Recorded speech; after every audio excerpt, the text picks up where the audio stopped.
Hi, boys and girls. It is time for our Native Americans again. So remember last week we were learning about the Lakota Sioux, and we learned about where they lived. They lived in the Great Plains. We learned about how they got their food. They hunted, and it was mainly buffalo. And one of the main foods that they ate is buffalo meat. And the houses that the Lakota Sioux lived in, they were called teepees. So those were the main things that we learned about, and so today we're going to learn a little bit about their buffalo hunting, and we're going to learn about it by reading a story called Little Bear Goes Hunting. So let's get nice and comfy, because you know it's going to take a few minutes. Are you ready? Okay. Little Bear woke up before the sun did. Today was a very important day.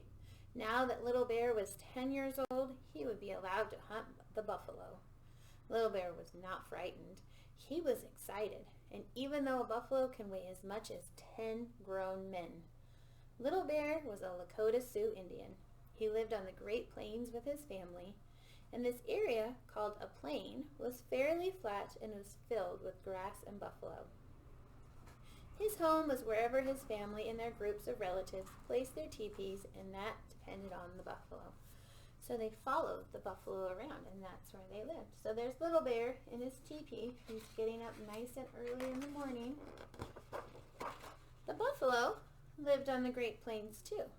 However, large herds of buffalo moved from place to place. They moved as they grazed on the wild grasses that grow across this wide stretch of land. So whenever they ate all the grass, they would move on. Because the buffalo was their main supply of food, the Lakota Sioux moved with the herds. The buffalo provided Little Bear's people with fresh meat, and the fresh meat could also be dried and turned into pemmican. Pemmican could be stored for later use, especially in the cold winter months. In fact, almost every part of the buffalo had a special use for Little Bear's people.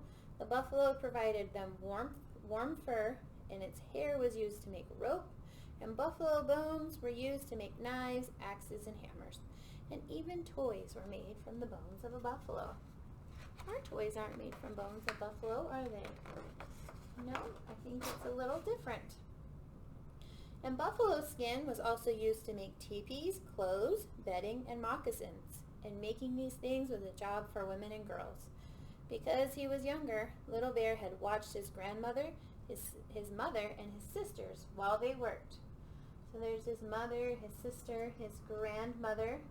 They have a buffalo hide drying, and they're sewing in that picture. They're using the buffalo hide. Oh, I'm going to turn this page too. In using the hide of the buffalo to make clothing, it first had to be stretched and scraped, and then it was soaked and dried several times, and after that it was pulled and stretched to make it soft. Finally, it was ready to be cut and sewn into the things that Little Bear's people needed. Little Bear's sister had made him his first pair of moccasins, which were made more beautiful with the addition of attractive beading art. So they put beads on their moccasins too. Just like we have colors and designs on our shoes, it was the same kind of thing. They just did it differently. Well, Little Bear dressed quickly and then stepped outside of his family teepee. The rising sun was now just a faint glimmer on the horizon. So as he looked out, he could see the sun coming up over the mountains. And even without the sun, it was already warm. Little Bear looked around. No one else had woken up yet. He was the only one, and this made the day seem even more important. Little Bear sniffed the air the way his grandfather did.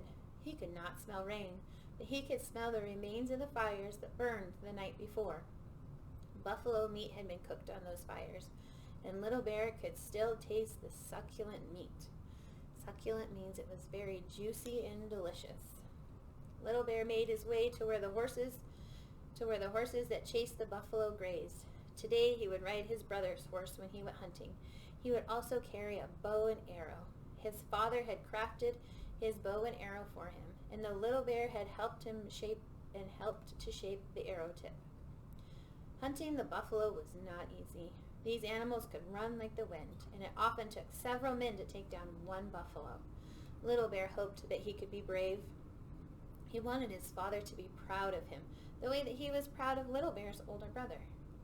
Little Bear stroked his brother's horse and whispered to him. He asked the horse to help him catch the buffalo. The horse nuzzled Little Bear as he spoke to him, and Little Bear laughed as the horse's mane tickled his nose. So he's getting ready for this horse, and before long, the sun began to rise. Little Bear noticed that other people had woken up and were emerging from their teepees. He saw his mother begin to breathe life back into their fire. She, along with her sisters, would prepare food for the hunting party. The hunting party was the whole group of men going to hunt. And then it would be time to go. So Little Bear made his way back to his teepee, and he sat on the ground beside his mother. His mother smiled at him and tousled his hair. "You will be a brave buffalo hunter, just like your brother," Little Bear's mother said to him. Little Bear smiled at his mother, and he knew she was wise and kind. He loved her very much. Before long, Little Bear was joined by his grandfather, father, and brother. And when all the men gathered around the fire, Little Bear's mother and sisters served them buffalo stew. It tasted so good. Did you guys have buffalo stew before we came to school this morning? I don't think so. Well, at home, did you have buffalo stew? We didn't come to school.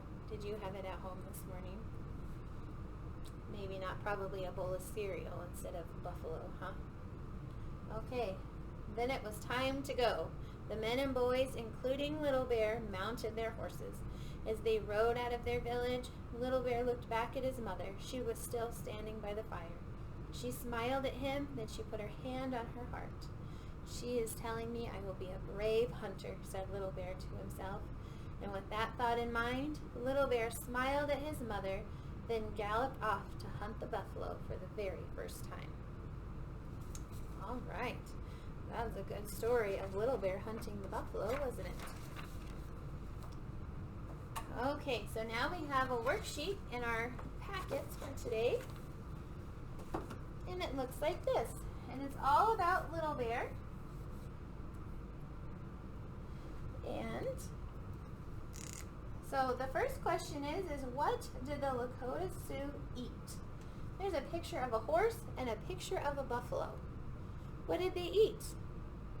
That's right, they ate the buffalo. So you can put a circle around the buffalo. And then right here in the small box, there's a picture of Little Bear, and it says, share 4 things about the main character, Little Bear. So you can choose 4 things that you liked about Little Bear. You could choose that he liked buffalo stew. You could choose that he was going to ride his brother's horse. You could choose that he was going hunting with his grandfather, father, and brother, and you could draw a picture of all of them.